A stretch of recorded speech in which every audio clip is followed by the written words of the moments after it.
Ya, tepuk tangan dulu, ye. Terus orang marah-marah lagi, ye. Terus jadi anak soleh ya. Kan sudah belajar, coba tanyain dulu. Kita buat keyakinan kita dulu bareng, guys. Kalau pengen main bareng-bareng sama temennya, marah-marah apa tidak ya? Oh tidak. Nek marah-marah temennya mau nggak jadi diajak main? Mau, temennya nggak mau soalnya kok. Oh iya, kandang setan. Nah soalnya marah-marah itu marah-marah kok nggak mau nanti jadi temennya setan. Makanya ini sudah pintar, nggak ada yang marah-marah. Yo, Mbak Dea ya wis cantik, wis ora marah lagi. Jangan dibeto Mbak Dea ya. Nanti nanti. Oke. Terus nek main bareng-bareng apa rebutan? Bareng-bareng. Nek koncone lagi gawe buat, boleh dulu saja ya. Boleh. Terus nanti ada menari. Menarinya itu jejer-jejer apa susun-susunan? Apa? Jejer-jejer. Boleh tak nanti didorong temennya?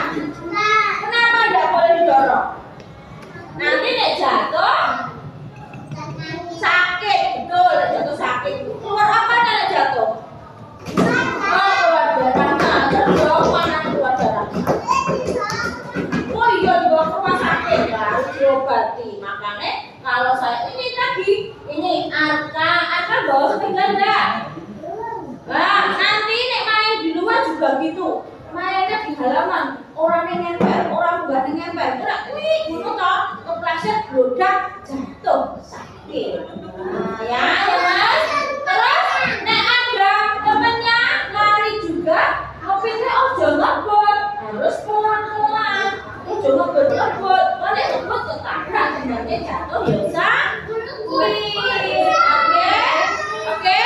Nah, oke. Sebelumnya, Assalamualaikum warahmatullahi wabarakatuh. Waalaikumsalam warahmatullahi wabarakatuh.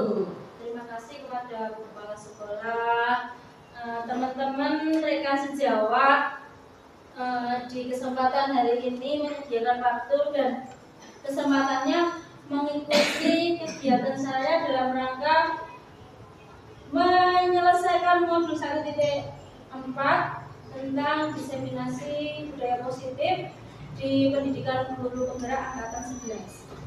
Perkenalkan, saya teman-teman sudah tahu nama saya Abdul Mawaningsih. Saya berdinas di TK Desa Wiro 3 Kecamatan Mojolagan. Perkenalkan, ini bukan maksud saya menggurui ataupun cuma hari ini saya berbagi pengetahuan yang lebih dahulu saya ketahui di pendidikan guru penggerak.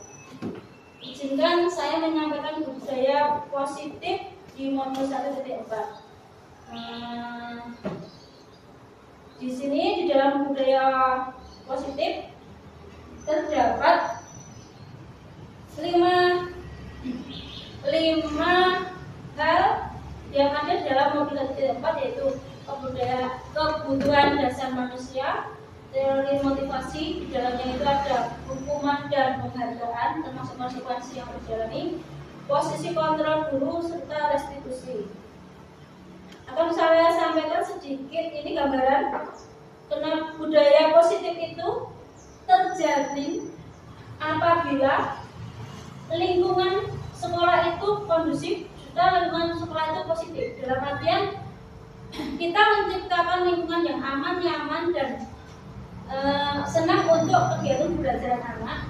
Ketika itu terwujud, lingkungan positif terwujud, akan tercapai budaya positif. Selain itu, dengan menggunakan ataupun kita membuat keyakinan kelas bersama anak didik serta warga sekolah untuk membentuk tata tertib kelas sehingga terwujud pembelajaran yang berpusat pada anak dan pembelajaran itu nyaman dan menyenangkan. Untuk selanjutnya akan saya sampaikan kebutuhan dasar manusia. Kebutuhan dasar manusia itu ada 5. Di dalamnya itu ada bertahan hidup, cinta kasih sayang, rasa memiliki dan dimiliki, kesenangan, kebebasan, dan penguasaan. Untuk bertahan hidup seperti sandang, pangan, papan. Untuk rasa cinta kasih sayang itu rasa dimiliki dari keluarga, sahabat, teman, masyarakat. Mungkin ada teman-teman yang bisa menyarankan untuk di kebebasan, monggo kita sharing saja. Mungkin Bu Mila, seperti contohnya berargumen, ya, kebebasan cara berpikir atau mungkin kebebasan berpendapat. Terus umpamanya kita itu mempunyai beberapa pilihan, itu kita bebas memilih salah satunya. Pada intinya berpusat pada anak, terus membiarkan anak memilih sesuai minatnya, gitu ya. Mungkin ada lagi yang untuk kesenangan. Ini kesenangan itu kan anak-anak kita pun dewasa kan mempunyai kesenangan hobi masing-masing. Mungkin ada contohnya. Mungkin anak-anak ada yang suka makan dulu baru belajar. Anak kita berpusat pada anak, mungkin dia lebih. Mungkin ada anak yang pengennya setiap hari mewarnai terus. Ada anak yang kadang setiap hari pengennya melipat terus. Jadi kesenangan anak itu. Oh ya. Mungkin ada lagi yang dari penguasaan. Ini yang untuk penguasaan. Penguasaan itu berbintang, jadi ya lebih ke arah juara. Penguasaan untuk materi. Itu yang ada juga yang penguasaan kayak kepemimpinan. Jadi ada anak yang berani memimpin di depan, mandiri memimpin di depan, seperti itu. Mungkin ada tambahan dari teman-teman? Itu kan bukan penguasaan, bukan berarti yang kayak otoriter.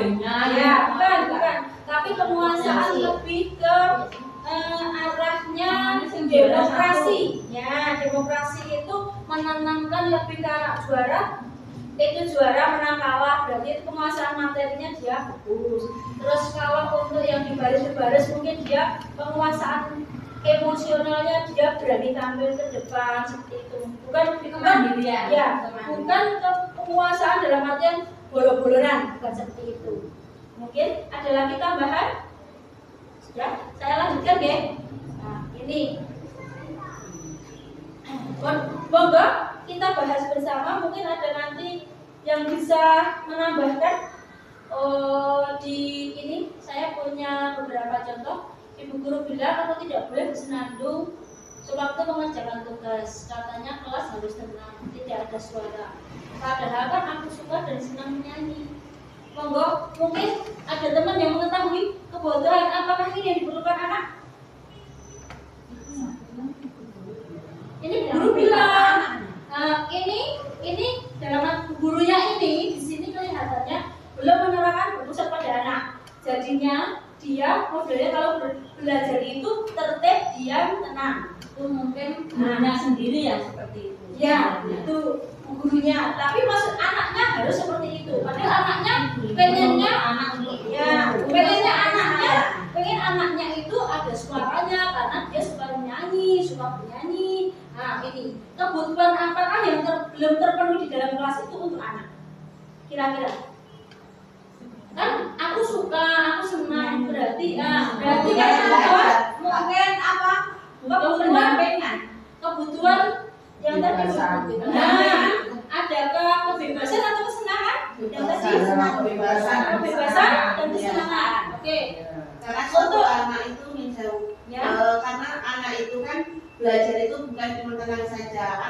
Mungkin anak itu yang kalau berisik itu baru bisa masuk. Terus ada juga yang mendengarkan musik sambil baca-baca itu malah bisa masuk. Tapi kadang ada yang tenang malah nyanyi itu malah tidak masuk. Itu yang mungkin dalam angan ibu guru itu cuma kalau tenang harus tenang, sunyi itu baru mungkin kalau ibu guru itu baru masuk. Sedangkan untuk anak itu sendiri itu mungkin tidak masuk. Nah itu mungkin suatu kebebasan tersendiri apa namanya, harus diterapkan pada di kelas itu untuk gurunya itu membutuhkan pengertian. Berarti dalam ini di kelas itu perlu dievaluasi kebutuhan anak yang belum tercapai. Ya. Kan ya? Oke, terima kasih. Yang kedua, ibu guru tidak menyapaku hari ini. Padahal aku pakai jepit rambut baru. Coba ini kebutuhan apa yang belum terpenuhi anak, yang belum ibu guru mengetahui itu. Dalam kebutuhan 5 dasar tadi, antara kebutuhan cinta kasih sayang, atau mungkin cinta itu, atau cinta kasih. Berarti cuma butuh perhatian, geng. Cuma disama pakai jepit baru aja anak sudah senang kan? Berarti ini gurunya harus evaluasi kebutuhan anak angka cinta kasih sayang. Oh, berarti bu gurunya ini belum memahami kebutuhan cinta kasih sayang anak. Oke, mungkin yang ketiga, aku bosan masa belajarnya cuma itu aja ke bu guru, dengerin ibu guru aja. Ini coba kalau seperti ini, kebutuhan dasar apakah yang belum dipenuhi bu guru untuk anak dirinya? Coba ini yang tadi, kebebasan kah? Atau cinta kasih sayang atau kesenangan? Dalam proyek nanti ke arah berpusat pada anak. Bosen, cuma itu aja. Masa bu guru ngomong aja. Itu kira-kira kebutuhan dasar apa yang belum terpenuhi anak ya? Kebebasan ataukah penguasaan? Iya, karena bu guru seolah berpuasa sendiri di dalam kelas. Oke, ya ini kebutuhan bu gurunya. Sekarang kalau kebutuhan anaknya yang belum terpenuhi, kebebasan. Berarti ini evaluasi untuk bu gurunya, kebutuhan dasar kebebasan anak mengganti materi belajar biar anak tidak bosan, begitu ya evaluasinya. Oke, yang Karena mungkin apa namanya, materi apa, mungkin ibu gurunya sendiri itu belum memahami tentang bagaimana menggait si anak itu agar menguasai kelas. Mungkin bisa juga apa yang dikatakan oleh Bu Dian tadi, jadi penguasaan kelas itu kurang. Jadi seumpamanya anak itu nanti itu dia mudah bosan karena kenapa dia tidak diajak untuk bersosialisasi ataupun melibatkan anak itu sendiri. berarti ini arahnya yang ini tadi berarti berpusat pada guru ya. Intinya seperti itu ya. Berarti belum berpusat pada anak. Oke. Lanjut untuk yang terakhir, aku sebel gambarku tidak rapi. Malah ibu guru nunjukin ke aku di depan kelas. Karena kebutuhan apa ya? Ini sering kita lakukan. Ketika kita membandingkan, saya sendiri juga seperti itu. Maksud hati itu baik, ternyata ini salah benar. Ya ini salah yang saya mengakui ini. Saya belajar budaya positifnya saya lah.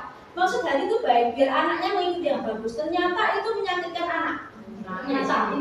Ternyata itu menyakitkan anak. Coba ini kebutuhan dasar apa yang belum terpenuhi dilakukan oleh guru, belum terpenuhi anak. Ini berarti kasih sayang kah atau bahagia, kesenangan kah? Cinta kasih sayang. Coba cinta kasih sayang. Berarti ini kalau cinta kasih sayang, bu gurunya itu intinya membeda-bedakan. Ya. Nah, ternyata ketika kita membeda-bedakan satu anak dengan yang lain itu ada kebutuhan dasar anak yang hilang dari itu, kebutuhan kasih sayang. Ternyata kita itu maksud hati baik, memberi contoh itu ternyata menyakitkan anak. Padahal dalam artian kita itu memberi contoh biar bagus, arahnya ke biar baik.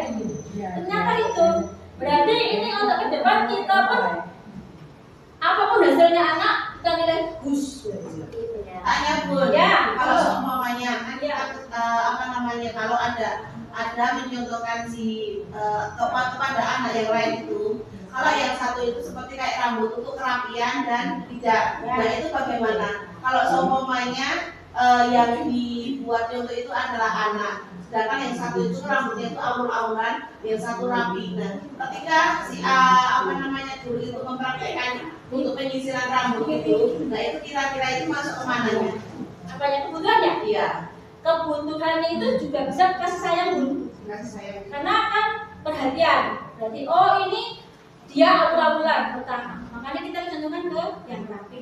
Tapi juga ada kalau itu praktik langsung. Tapi kalau untuk menggambar bebas, itu nanti rambut yang acak sama rambut yang rapi dia mungkin berbeda. Dalam artian dia nanti mengucapkannya, gambarannya anak berbeda. Ketika rambut awal-awal, bu mau dilunjukkan, kan seperti itu. Ada yang seperti itu, ada yang bilang retik bu, nggak ada urusan, ada seperti itu juga. Tapi ada anak yang cuma turut ditutup aja gitu aja juga ada. Rambutnya rapi bu. Tapi kalau untuk yang tadi, yang praktik langsung itu tadi, berarti kan kita kasih sadar. Dalam artian guru punya satu kelebihan mewajahi atau memerhatikan anaknya secara langsung. Dalam artian kita bukan hanya ngomong tapi secara berbicara. Oke, ada lagi? Kita lanjut ya. Nah, ini yang tadi ada disiplin positif juga yang tadi. Apakah melakukan disiplin berasal dari disiplin itu berasal dari bahasa Latin disiplina yang artinya belajar. Makna asal dari kata ini berkonotasi dengan disiplin diri dari murid-murid Socrates dan Plato. Disiplin diri membuat orang menggali potensinya menuju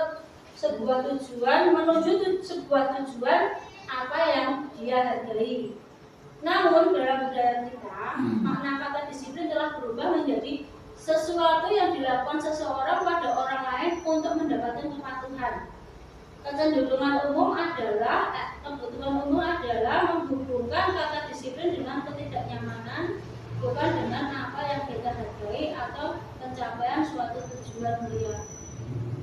Monggo, ini makna disiplin dalam artian di bahasa Latin menurut Socrates dan Plato. Tapi di budaya kita itu ternyata berbeda. Sudah berubah menjadi disiplin itu sebuah kepatuhan. Jadi harus mengikuti itu aturan-aturan yang berlaku. Kalau seperti ini, adakah kebutuhan yang hilang dari anak? Kebutuhan kebebasan. Ketika kebutuhan kebebasan itu tidak ada karena menyangkut disiplin. Ini nanti kita bahas di keyakinan kelas. Ketika disiplin ini berubah menjadi kepatuhan, berarti secara tidak langsung itu ada di dalamnya makna otoriter. Mungkin teman-teman bisa menambahi dalam artian kebutuhan kebebasan anak, dalam kebutuhan kebebasan anak terkurangi atau bahkan hilang karena adanya disiplin itu tadi. Monggo, ada yang menanggapi?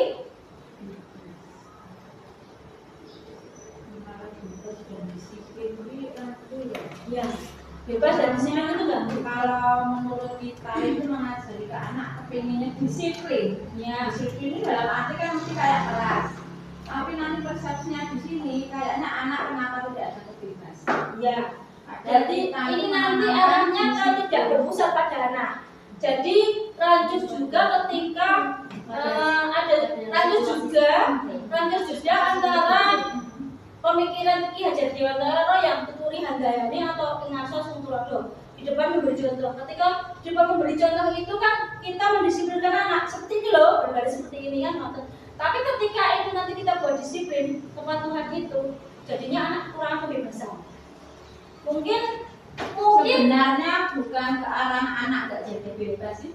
Di saat anak harus berbaris ini sebenarnya lebih ke arah anak itu sedang mentaati aturan yang ada di kelas. Oh, berarti ini nanti ya betul. Jadi arahnya ini nanti disiplinnya ini kepatuhan ke arah keyakinan kelas, ke arah kesepakatan kelas. Ya, aturan di kelas nanti. Terus guru pun semata-mata juga cuma ya itu semata-mata melaksanakan sesuai aturan program apa harian itu loh. Sesuai dengan modul ajar ataupun hari itu. Jadi ketika ini tidak mengurangi kebebasan anak ya, aslinya. Tapi kalau mungkin ini berbeda karena kita mungkin di kita karena kita di anak usia dini, kita pendidikannya itu menjadi contoh, benar-benar menjadi contoh. Kita membimbing anak untuk dari belum tahu menjadi tahu, dari belum bisa menjadi bisa. Itu sulitnya kan minta ampun. Dari anak jalan-jalan bisa duduk bagus, bukan dalam artian kita mengurangi kebebasan anak, cuma melatih kemandirian serta disiplin anak. Ini kalau mungkin di TK kita juga kurang cocok ya Bun. Ketika disiplin itu kepatuhan mengurangi kebebasan, karena kan kita mengatur kebebasan anak untuk disiplin menjadi lebih baik. Mungkin kalau di kelas atas itu bisa Bun, seperti di SMP ataupun di SMA ataupun di SD kelas atas, kelas 4, 5, 6. Itu bisa karena disiplinnya anak emang benar-benar kalau kita di TK katakanlah kebebasan anak, ya sudah minum dulu, jalan dulu sebentar. Kita masih toleran seperti itu. Mungkin gini Bun, karena bebasnya mengurai kata bebas untuk anak, khususnya untuk pendidikan anak usia dini ini bebasnya bukan kok hari ini masuk anak-anak bebas Ya. tanpa aturan itu enggak. Ya. Mungkin maksudnya bebas sih bebas ketika Bebas tetap beraturan. anak diberi tugas, terus dia bebas mau berkreasi, ini mau dikasih ini mau dikasih ini, itu mungkin bebasnya bebas menentukan ini. Ya, berarti kalau atasnya bebas sekolah tak senenge wancine baris, boleh main itu bukan ya, ya betul Bun. Itu benar banget, berarti kan kita tetap bebasnya bebas terarah. Gitu ya. Kita berarti ini sepakat ya, kalau disiplinnya ini untuk kepatuhan tetapi dengan artian kebebasan yang berarah. Gitu ya Bu. Sepakat. Oke, kita lanjutkan ini. Ini untuk yang teori motivasi Bu. Di sini teori motivasi perilaku manusia ini ada dua, motivasi eksternal dan motivasi internal. Di dalam motivasi eksternal itu untuk menghindari ketidaknyamanan atau hukuman. Yang kedua untuk mendapatkan imbalan. Jadi teorinya motivasi manusia yang pertama itu eksternalnya itu, ketika dia melakukan sesuatu itu ada dua motivasi. Yang motivasi satu itu apa? Ben ora dihukum. Yang kedua mendapatkan imbalan. Aku ben baris gen entuk juara. Aku gen apik gen entuk imbalan. Nah, aku gen baris gen ora diseneni bu guru. Kan gitu kan. Seperti itu kan, itu motivasi dari eksternal. Jadi itu bukan membentuk kedisiplinan positif, karena kan itu memaksa anak. Untuk yang kedua, ini motivasi internal. Yang tadi motivasi eksternal, apakah yang akan terjadi apabila saya tidak melakukan sesuatu lah. Ini tadi yang eksternal tadi, ini ketakutan mereka apabila tidak melakukan, takut dihukum. Yang kedua, apabila saya dapat ini atau aku berisiko ini biar mendapatkan imbalan, itu yang eksternal. Untuk yang internal, motivasi yang ini internal itu dari dalam, bertujuan untuk disiplin positif, untuk menghargai diri sendiri, menjadi insan yang sesuai dengan harapan. Di sini saya akan menjadi orang yang seperti apa yang apabila saya melakukannya.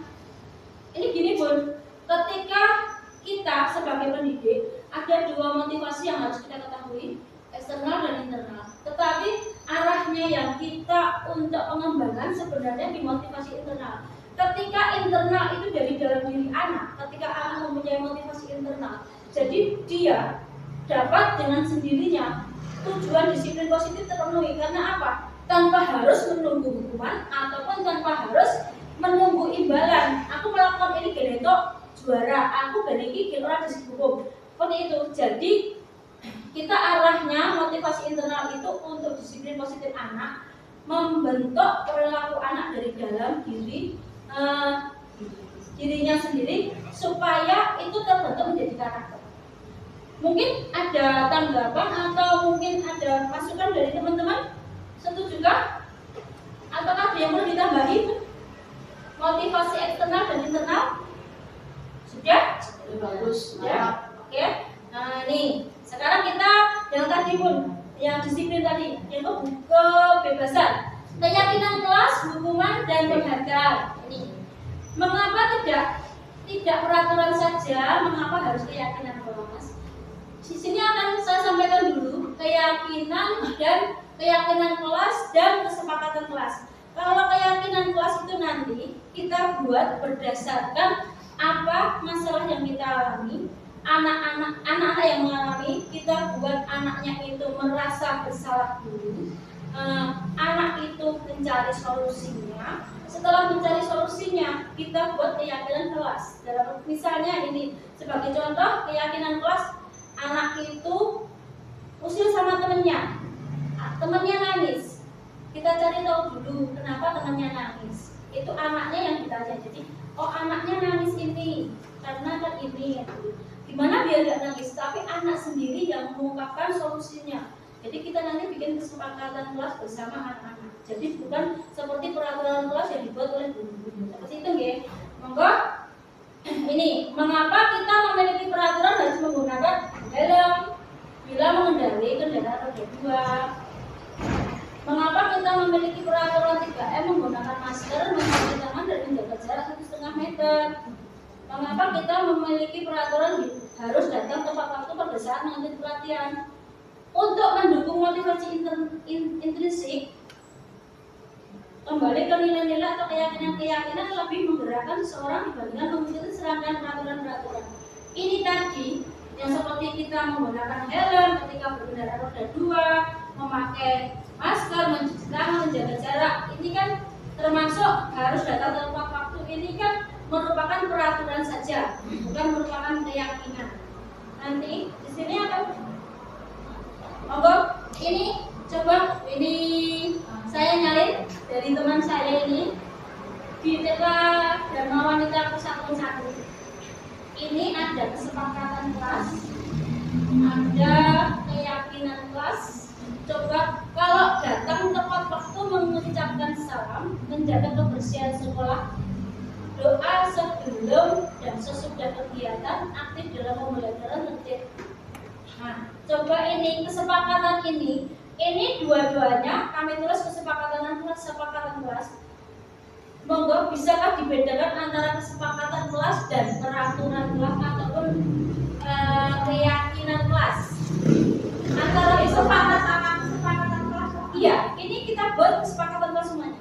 Ini coba dibedakan antara keyakinan kelas dan kesepakatan kelas. Emang kita ini saya buat keyakinan kelas itu yang dibuat berdasarkan kesepakatan bersama dalam membentuk kalimat-kalimat positif.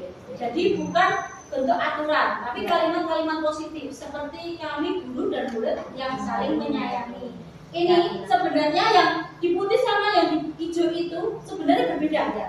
Yang di putih itu kan judulnya dua-duanya kesepakatan kelas.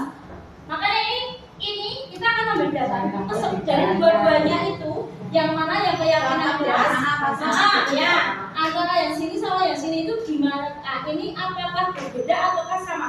Beda. Keyakinan satu aturan. Oke, berarti yang di hijau ini berarti seperti peraturan ya. Nah, kesepakatan kelas berarti tetap kesepakatan kelas karena ini disepakati oleh sekolahan, dibentuk oleh guru. Kalau yang putih ini berarti keyakinan kelas karena kita membentukkan kami guru, berarti kan kami guru dan murid ini dibentuk bersama-sama dengan murid ya. Keyakinan kelas. Kami murid yang semangat belajar.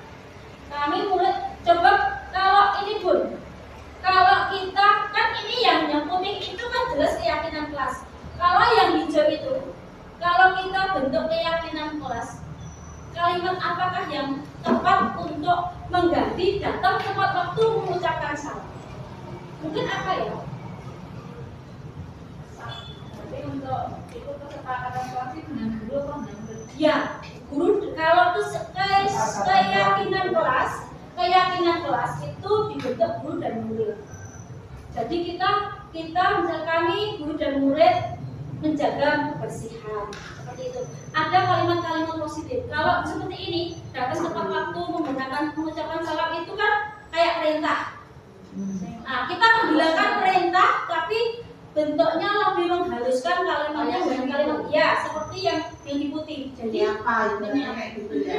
Ya, apa mungkin mengucapkan salam ketika datang bertemu ibu guru itu kan lebih coba mungkin ada lagi murid datang lebih awal mungkin bisa gini siswa datang lebih awal dengan menyapa ibu guru yang menantunya. Oke, berarti ini mengucapkan salam datang tepat waktu. Oke, penggantinya kesepakatan kelas, keyakinan kelas. Mana? Coba deh yang lain. Intinya kayak setiap pagi guru menanti. Oh, absen lagi di depan itu pun Menyambut kedatangan anak. Nah, ini maksudnya untuk kita bikin keyakinan kelasnya kelihatan. Jadinya gurunya gini. Kedatanganku selalu menanti setiap pagi. Oke, bisa ini keyakinan kelas juga bisa. Kedatanganku selalu dinanti bu guru setiap pagi. Oke. Untuk yang menjaga kebersihan pun menjaga kebersihan. sudahkah ataukah perlu diganti yang keyakinan kelasnya? Gimana sebagian dari kebersihan sebagian dari mana? Itu lebih ke moto. Sayangilah kesehatanmu. Oke, betul. Bisa itu pun kebersihan sekolah. Yuk kita Yuk. bersih. Ya kita buang sampah pada tempatnya itu juga bisa kan bun? Jaga kebersihan sekolah. Oke. Nah kalau ini, Kebersihan kan nggak hanya buang sampah. ya benar deh. Apa? Kamar. Itu nyaman. Gimana? Kita jaga. Baik, Yuk kita duduk kita dalam Oke, siap. Sip. Bagus. Ada lagi? Ya, yang berdoa sudah sesuai kan? Berdoa sebelum dan sesudah kegiatan. Sudah? Adakah kalimat penggantinya?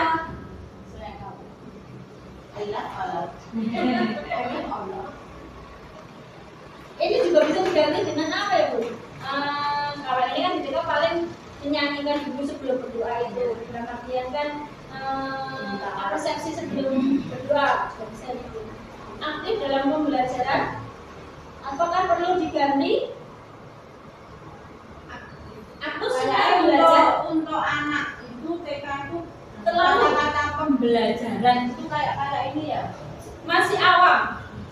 Karena sama kayak apa sudah sekolah juga. Kayaknya itu kayak berat gitu loh. Jadi kalau Iya gitu loh, sekolah kok asik. Oke. Ya kita bermain. Berarti gitu. ayah bermain dan belajar bersama seperti itu bisa? Atau berarti ini perlu diganti ya yang pembelajarannya ya? Kok asik gitu ya.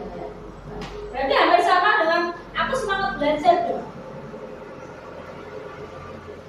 Beda enggak? Semangat tuh ya semangat terus. Beda betul. Berarti hampir sama ya? Iya. Hampir sama ya? Atau perlu ditambah lagi? Ini yang tertib lah, ini yang tertib. Kalau kata-kata tertib untuk di TK gimana nih? Apakah perlu ada kata pengganti atau perlu ada kalimat tambahan untuk menjadikan itu? Ada? Sudah? Apa sendiri? Dahulukan yang di awal. Oke. Anda di depan. Oke, kita lanjut ya. Yuk.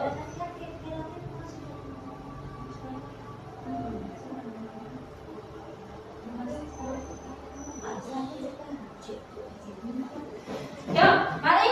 Nah, monggo Bu, kita lihat peraturan dan keyakinan kelas dan ini monggo Bu, kita nilai kebajikan-kebajikan yang dituju. Ini ada hukuman, ada tanggung jawab, ada bisa nanti jenengan masukkan di sini. Ada keyakinan itu, yang nilai-nilai kebajikan itu ada menghormati orang lain, keadilan, keselamatan. Monggo Bu, ini selalu mengembalikan buku pada tempatnya. Apa Pak? Tanggung jawab, oke. Dilarang mengganggu orang lain. Nilai kebajikan apa yang dituju? Menghargai orang lain, bisa? Ya. Kita lanjut ya, teman-teman ya. Kita tadi kan sudah mengetahui keyakinan memiliki dan juga nilai-nilai kebajikan yang dituju. Monggo, mungkin ada yang bisa menambahkan di sini apakah jawabannya? Selalu kembalikan buku ke tempatnya. Mungkin nilai kebajikan apa yang dituju dari peraturan ini? Tanggung jawab, oke, tanggung jawab. Yang kedua, dilarang mengganggu orang lain. Nilai apa yang dituju? Mungkin? Oke, menghormati orang lain. Bisa kita masukkan di kedua. Yang ketiga, hadir di sekolah 15 menit sebelum pembelajaran dimulai. Kedisiplinan, nilai-nilai kebajikan yang dituju. Oke, kedisiplinan. Dilarang melakukan kekerasan. Kasih sayang. Oke, kita masukkan nilai kebajikan kasih sayang. Dilarang menggunakan narkoba. Kesehatan. Oke. Bergantian atau menunggu giliran. Menghormati orang lain. Oke, menggunakan masker. Kesehatan kah? Oke. Jangan berlari di kelas atau koridor. Menghormati. Oke. Coba kita lihat. Oh, keselamatan. Ternyata yang tadi tanggung jawab benar untuk mengembalikan pada tempatnya nilai yang dituju. Tanggung jawab. Dilarang mengganggu orang lain, menghormati orang lain dan diri sendiri. Datang tepat waktu. Menghormati orang lain, komitmen pada tujuan bersama. Dilarang melakukan kekerasan. Ini tadi ternyata ada dua, keselamatan dan juga menghormati orang lain. Yang tadi benar, tidak menggunakan narkoba. Di kesehatan, nilai yang kebajikan yang dituju. Menggunakan masker, ada keselamatan juga, ada kesehatan. Karena ini tadi menggunakan masker arahnya yang kemarin kita masih di COVID-19. Ini yang jangan berlari di kelas atau koridor. Ternyata ada keselamatan dan keamanan. Nilai, kalau nilai kebajikan yang dituju keamanan dan keselamatan. Itu ya. Maka dilanjut ini. Kita akan melakukan proses dengan teman-teman. Apakah ini hukuman, konsekuensi, atau hukuman ataukah konsekuensi? Hukuman.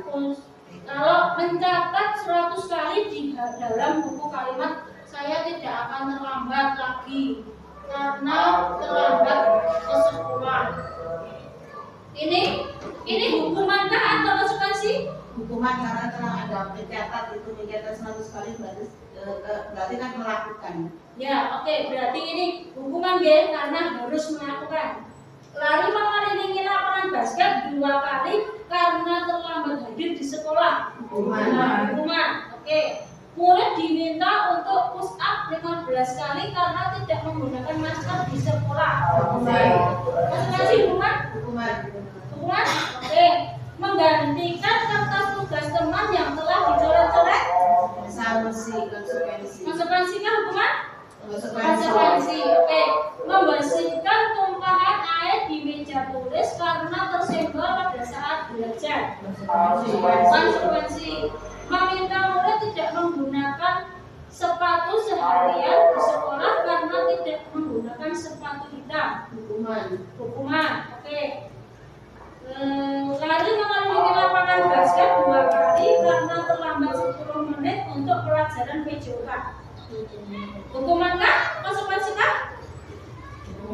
Hukuman. Oke. Coba kita lihat ya, apakah tadi benar? Ini. Ini. Oh, yang tadi mencatat 100 kali dalam buku kalimat ternyata benar hukuman. Yang lari mengelilingi lapangan basket 2 kali karena terlambat sekolah benar hukuman. Push up 15 kali benar hukuman. Yang tadi menggantikan kertas teman yang telah dicoret. Oke, konsekuensi membersihkan tumpahan air di meja juga konsekuensi. Ini murid disuruh menggunakan sepatu sehari tidak menggunakan. Ini tadi. Nah, ini hukuman. Lari mengelilingi, yang ini ternyata yang paling bawah. Lari mengelilingi lapangan basket 2 kali karena terlambat 10 menit untuk pelajaran PJOK. Ternyata konsekuensi teman-teman. Karena apa? Karena ini dalam pelajaran PJOK, pelajaran olahraga. Ini konsekuensinya dari kalau ini mungkin untuk pelajaran bukan PJOK, ini termasuk hukuman. karena ini pelajaran PJOK waktu pelajaran olahraga, ini konsekuensi dari anak yang terlambat mengikuti. Karena pas jadwal pelajaran PJOK, lari itu kan termasuk dalam pembelajaran PJOK, gitu ya. Mungkin ada sanggahan dari teman-teman. Kita lanjut ya. Ini, mari kita lihat teman-teman perbedaan hukuman dan konsekuensi. Konsekuensi itu hukuman sesuatu yang menyakitkan harus terjadi. Sedangkan konsekuensi sesuatu harus terjadi. Dalam artian bedanya di sini, kalau hukuman itu mengharuskan, sama-sama mengharuskan, tapi kalau konsekuensi itu berdasarkan apa perbuatan yang telah kita perbuat. Dalam artinya karena kita telah berbuat sesuatu, kita harus melakukan itu.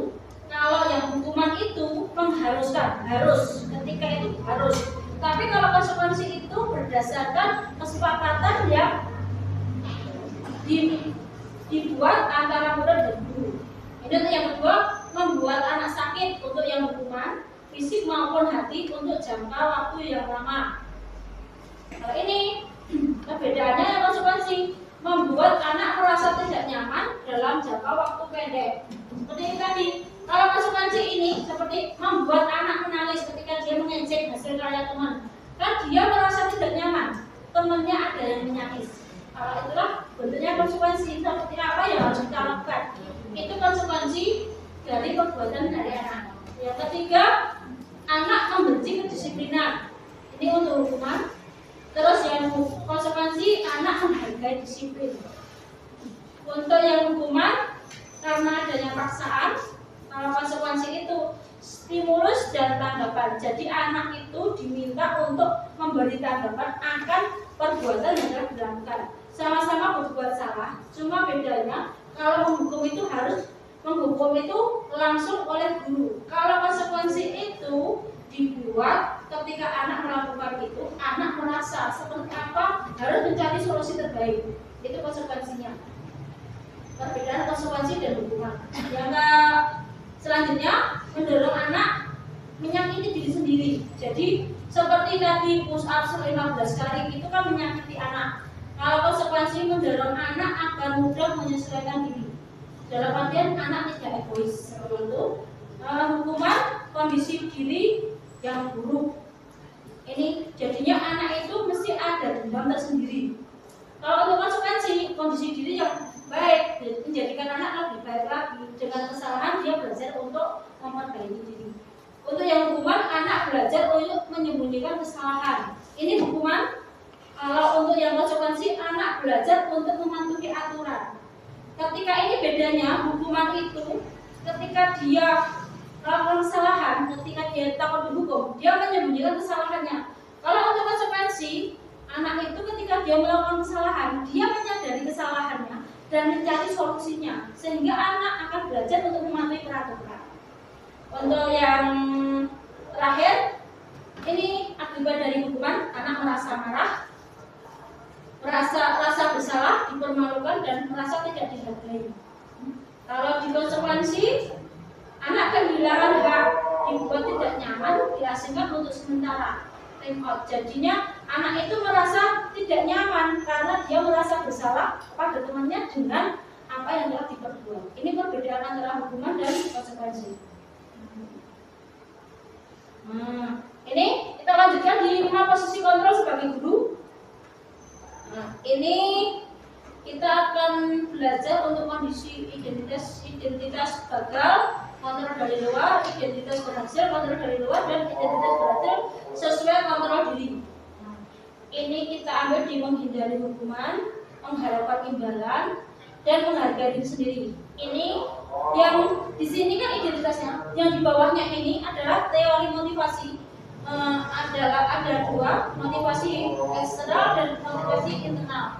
Ada yang motivasi menghindari hukuman dan mengharapkan imbalan untuk eksternal, yang menghargai diri sendiri kan internal. Coba kita buat yang ini. 5 posisi kontrol guru. Ada penghukum, pembuat orang merasa bersalah sebagai teman, pemantau, dan manajer. Coba ini motivasi yang kita buat. Guru berkata, ketika guru berkata sebagai penghukum, menghadek, menunjuk-nunjuk, menyakiti dan mengindik. Ini kalau sebagai guru di posisi kontrol sebagai penghukum. Sebagai guru yang berbuat menghadek, menunjuk, menyakiti, menyindir itu posisi kontrol guru sebagai penghukum. Sedangkan posisi guru membuat orang merasa bersalah ini ketika anak melakukan kesalahan, berceramah dan mengatakan seharusnya anak seperti ini, tidak boleh seperti ini, ibu kecewa sama kamu melakukan kesalahan ini. Sebagai guru kontrol, sebagai orang membuat orang merasa bersalah. Untuk perbuatan guru yang bertindak sebagai posisi kontrol sebagai teman, membuatkan alasan-alasan untuk muridnya. Jadi gimana? Anak-anak, guru kan sayang sama kamu, ayolah belajar bareng, kita bareng-bareng dong. Itu seperti itu sebagainya teman. Jadi di sini kita lebih sebagai arahnya bukan guru dan murid, sebagai teman untuk ngobrol bersama. Nah, ini untuk yang posisi kontrol yang keempat, memantau. Memantau itu menghitung dan mengukur kemampuan anak untuk sejauh mana anak melakukan kesalahan maupun sejauh mana anak melakukan kontrol diri. Sebagai manajer, ini tadi mengajukan pertanyaan-pertanyaan untuk membuat keyakinan kelas bersama yang dibentuk antara guru dan murid berdasarkan kesalahan-kesalahan yang dibuat murid dan solusi-solusi yang dibuat oleh murid. Seperti itu. Nah, kalau yang kedua, guru berkata, kalau kamu tidak melakukannya, awas ya, rasakan. Ini sebagai penghukum. Kalau yang kedua, membuat orang merasa bersalah, kamu seharusnya kamu sudah tahu, ibu lelah sekali mengatakan, ibu stres ya. Ini ketika orang seperti ini, gurunya bertindak sebagai orang yang membuat orang merasa bersalah. Di sini dibuat anak merasa bersalah karena guru sampai stres. Itu ya. Untuk bertindak sebagai posisi teman, ini ayolah lakukan demi guru. Kamu kan temannya guru, masa kamu tidak mau? Ingat, tidak guru pernah membantu kamu loh. Itu seperti itu kalau sebagai teman. Kalau sebagai pemantau, apa peraturannya? Harus ditegaskan. Kamu tahu apa peraturannya? Seperti itu sebagai pemantau. Kalau sebagai manajer, apa yang kita yakini? Apa yang bisa kamu kerjakan untuk memperbaiki kesalahan? Di sini sebagai manajer, arahnya lebih kepada anak mencari solusi yang dilakukan oleh perbuatan yang dibuat oleh anak untuk hasil. Dari hasil guru posisi kontrol sebagai penghukum, anak itu memberontak, menyalahkan orang lain dan berbohong. Ini posisi kontrolnya guru sebagai penghukum. Sedangkan hasilnya di perbuatan, hasilnya dari anak membuat orang merasa bersalah. Anak akan menyembunyikan kebohongan, menyembunyikan kesalahan yang dilakukan karena apa? Karena takut dia merasa bersalah. Nah, kalau ini pada teman tadi, karena sebagai teman guru digawe dong, itu jadi ketergantungan anak. Kalau untuk pemantau, hasilnya menyesuaikan diri dan diawasi. Jadi ketika ada guru, dia patuh. Ketika tidak ada guru, dia seenaknya sendiri. Nah, kalau sebagai manajer, hasilnya akan menguatkan pribadi diri. Jadi kontrolnya diri terbentuk karena apa? Dia sudah melakukan solusi atas masalah yang dia kerjakan. Kaitan dengan dunia berkualitas. Sebagai guru yang posisi kontrolnya menghukum, murid meletakkan dunia di luar dunia berkualitas. Kalau ini jadi penghukum guru, murid meletakkan murid meletakkan guru di luar dunia berkualitas. Kalau untuk membuat orang merasa bersalah, murid meletakkan guru di dalam dunia berkualitas. Kalau untuk ini, murid meletakkan guru di sebagai orang yang sangat penting di dunia berkualitas. Murid sebagai pemantau, murid meletakkan guru peraturan dan hukum di dunia berkualitas. Yang sebagai manajer, murid meletakkan dirinya sebagai individu yang positif di dunia berkualitas. Ini pembentukan yang dihasilkan dari pembelajaran. Dalam arti seperti ini, ketika posisi kontrol guru sebagai penghukum membuat orang merasa bersalah, teman maupun pemantau itu dari keempat posisi itu semuanya berorientasi kepada guru. Jadi semua posisinya kepada guru. Untuk yang guru sebagai posisi control manager ini yang meletakkan kualitas diri itu diri kita. Jadinya anak didik kita itu meletakkan dirinya menjadi individu yang positif. Dalam artian dia bisa menjadi orang yang lebih positif di dunia berkualitas, di dunia pendidikannya. Jadi ini nanti tujuan akhirnya pembelajaran itu berpusat pada anak. Kalau ini yang empat tadi, empat posisi kontrol, menghukum, membuat orang merasa bersalah, teman-teman, kalau ini pembelajarannya berpusat pada guru. Ini untuk ini yang terakhir, murid berkata, ketika guru sebagai penghukum, biarkan saja, nanti juga marah-marah lagi. Karena gurunya sebagai kontrolnya sebagai penghukum, jadi anaknya sudah biasa, paling guru marah-marah saja.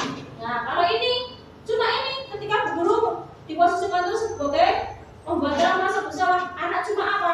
Cuma sekedar minta maaf, tapi dia tidak tahu arahnya untuk mencari solusinya. Untuk sebagai teman, ada apa-apa kan teman guru saya, jadi Pak Guru kan teman saya, jadi dia merasa biasa saja, tidak ada posisi kontrolnya itu. Nah, sebagai pemantau, berapa banyak bidang yang saya dapat peroleh, berapa halaman yang harus saya tulis, berarti anaknya apa? Cuma ini, tak pokok, belajar. Nah, ini sebagai posisi kontrolnya sebagai manajer, bagaimana cara saya bisa memperbaiki keadaan. Nah, ini muridnya berkata seperti itu. Karena apa? Dia merasa itu guru sebagai posisi kontrol manajer, sebagai manajer, dia memahami sekali gurunya itu memanage anaknya, memanage dia yang merasa bersalah itu, yang dia melakukan kesalahan, dia mengetahui kesalahannya, gurunya membimbing untuk menanyakan dan membimbing untuk mencari solusinya. Tetapi kesepakatannya kita, anak juga anak yang memberikan keyakinan kelas dan solusi terhadap kesalahan itu, sehingga anak yang mencari solusi itu sendiri tanpa dipaksa oleh guru. Oleh itu, kita lanjut ke ini. Apa yang tersampaikan dari sebuah pesan kata? Nah, coba ini. Ini apa yang tersampaikan dari sebuah pesan nada suara. Ketika kata-kata hanya nada suaranya kata-kata, yang tersampaikan dari pesan itu cuma 10%. Nada suara itu 35%. Non verbal bahasa tubuh itu 50%. 55%. Mungkin ada sanggahan di sini. Kenapa di situ? Ini kita sebagai pendidik di anak usia dini ya. Ketika kita cuma ngomong, ketika kita cuma nada suara saja, tanpa kita ada bahasa tubuh, tanpa kita ada modeling seperti yang disampaikan Ki Hajar Dewantara yang Setutu sebagai contoh, berapa persenkah pesan itu tersampaikan? Cuma 10%. Tapi ketika kita bahasa tubuh, kita memberikan contoh pada anak, hampir 50 lebih pesan itu tersampaikan. Mungkin ada sanggahan atau mungkin setuju?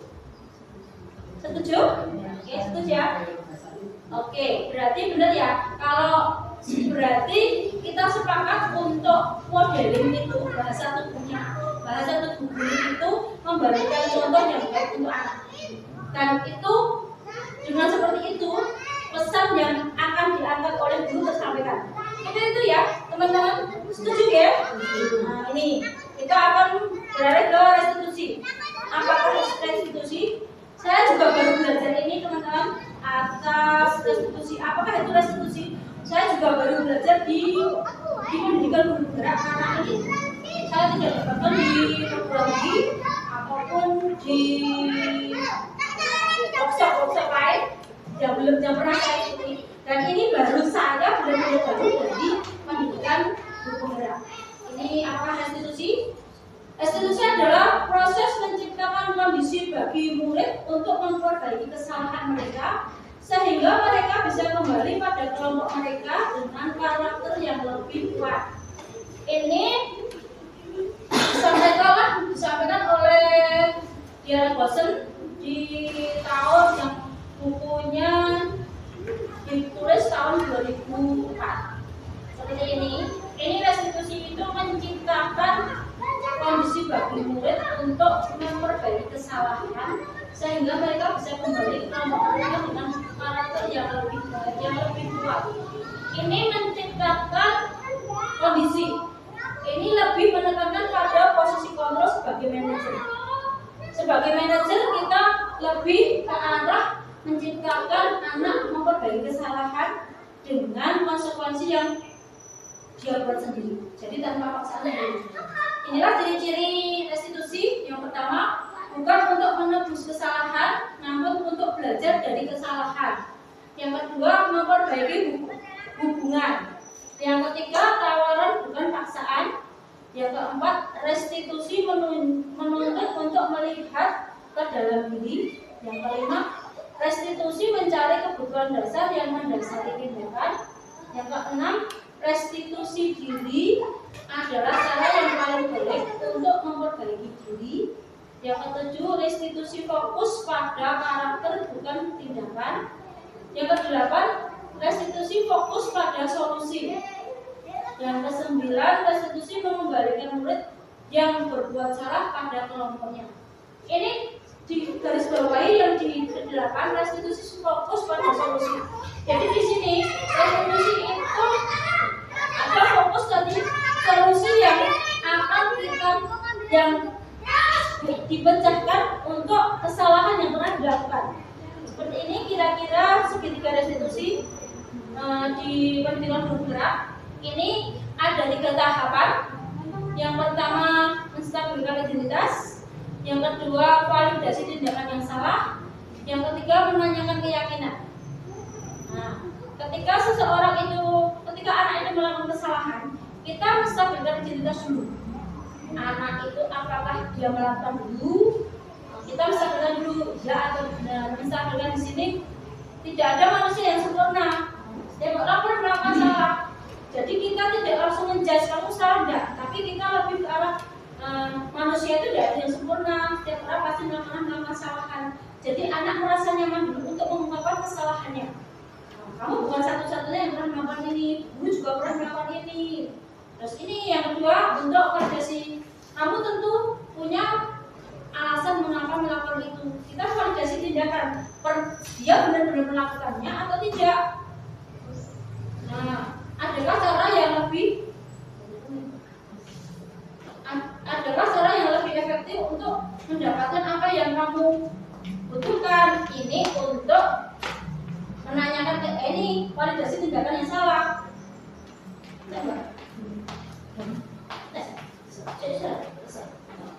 Nah ini untuk validasi tindakan yang salah.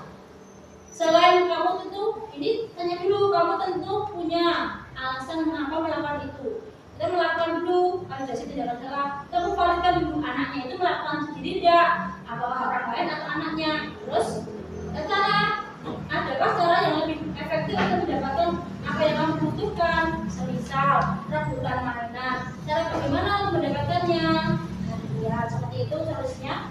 Nah, untuk menanyakan keyakinan, nilai-nilai apa yang telah kita sepakati? Kamu ingin menjadi seperti apa? Jadi menanyakan keyakinan. Jadi ketika anak itu berbuat salah, sebagai contoh, dia rebutan mainan.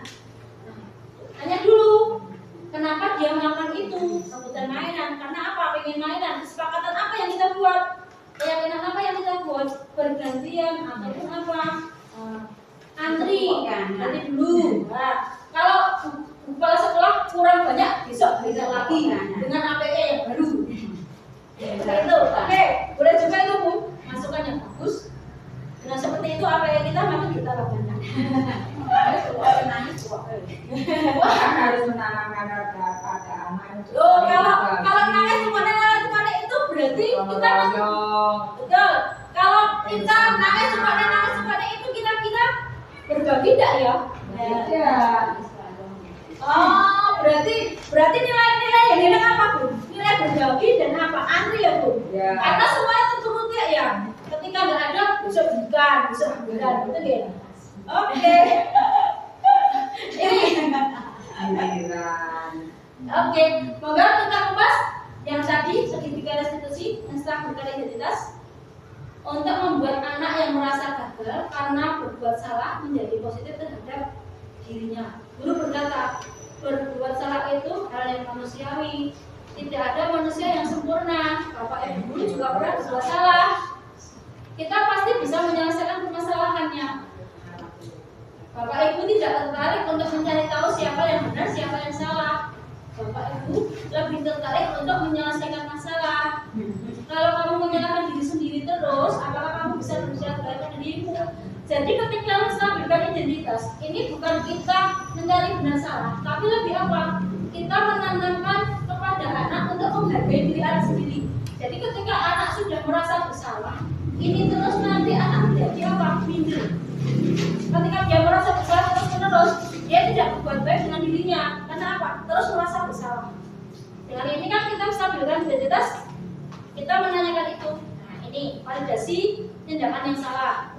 Membantu siswa mengenali basicnya kebutuhan yang ingin dipenuhinya ketika melakukan kesalahan.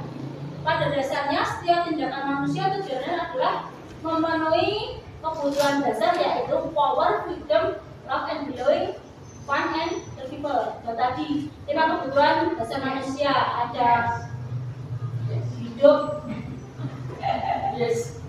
ada kebutuhan hidup, ada freedom itu kebebasan, love and tidak kasih sayang, fun itu kesenangan, power itu penguasaan. Seperti itu ya. Teman-teman untuk yang di segitiga restitusi untuk tindakan yang kedua, validasi tindakan yang salah. Yang tadi kita sampaikan pada dasarnya setiap tindakan manusia tujuannya untuk memenuhi 5 pokok kebutuhan dasar. Yang tadi ada bertahan hidup, love and belonging, kasih sayang, kesenangan, dan penguasaan. Oke. Ini bagus. Nah, untuk guru, gimana kita untuk tindakan kita? Untuk validasi tindakan yang salah. Guru berkata, kamu bisa saja kan melakukan hal yang lebih buruk, tapi kamu sudah melakukannya.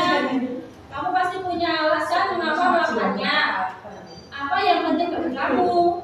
Kamu boleh tetap berusaha menjaga sikap itu, tapi tambahkan sikap yang lain yang baru.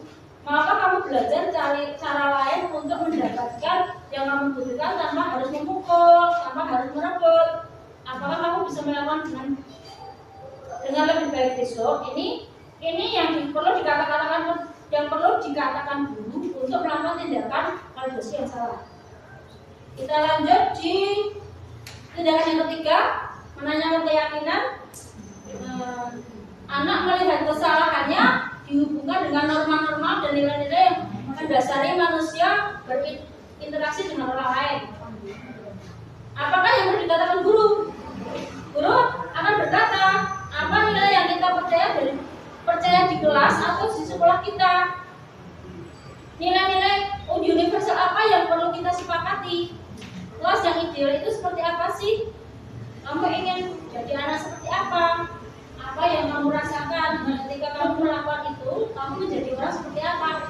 Ini di sini ketika kita menanyakan keyakinan, kita menanyakan keyakinan kepada anak ketika anak melakukan kesalahan dan anak mampu mencari solusinya. Ketika anak mampu mencari solusinya, kita bikin keyakinan. Jadi keyakinan kelas yang kita buat itu berdasarkan solusi dari masalah yang dibuat oleh anak. Seperti itu. Dari segitiga restitusi mungkin ada yang perlu ditambah atau perlu Sepakat. Oke, selanjutnya Luar biasa. udah. Oke, kita lanjut. Ini intervensi 30 detik. Intervensi ini bisa membantu murid kembali ke tujuan semula dengan cukup singkat dan dengan cara non-konfrontatif. Apakah kamu ingin berbuat lebih baik? Ini kata-kata intervensi yang pertama. Apakah saat ini kamu sedang menjadi orang yang sedang kamu inginkan ketika dia merasa bersalah? Apakah seperti itu? Kamu pengen seperti itu, gitu Pak. Apakah kamu bisa mengubah kegiatan atau perilaku kamu saat ini menjadi sikap yang lebih membantu? Saat ini ada kata-kata lain, ada kalimat lain. Apakah wajar membuat kesalahan? Bisakah kita memperbaiki? Apa yang kamu lakukan saat ini sesuai? Ini menanyakan sesuai tidakkah kamu melakukan ini? Ya. Apa kamu siap untuk memulai? Kayak peraturannya apa ya? Peraturan apa? Kita buat peraturan. Sepertinya kamu punya masalah. Saya bisa membantu apa? Tanyakan. Saat ini kamu seharusnya berbuat apa? Apa yang bisa saya bantu agar kamu bisa melakukannya? Apakah saya bisa bantu kamu agar dapat segera memulai? Apakah tugas kamu saat ini? Bagaimana kamu ingin diperlakukan pada kegiatan ini? Bisakah kamu melakukannya? Bisa. Apa yang kamu inginkan? Peraturannya apa? Seperti itu pun intervensi 30 detik ini untuk menstimulus anak dalam mencapai anak mewujudkan solusi dari masalah yang dia hadapi. Mungkin demikian presentasi dari saya. Mungkin ada tambahan dari teman-teman atau mungkin masukan-masukan.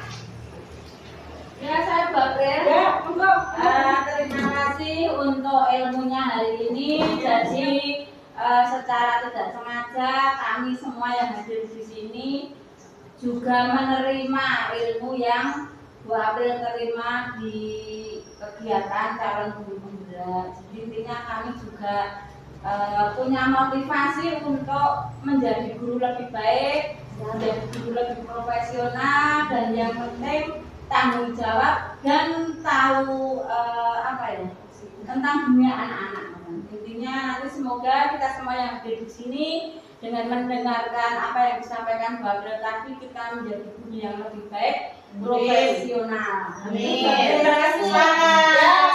berarti ini nanti berarti yang ini tadi ada masukan buat saya. Berarti terima kasih sekali untuk itu. Berarti nanti ke depannya ada teman saya juga yang dari sini untuk mengikuti pendidikan guru penggerak nggih. Karena sebagai ini tadi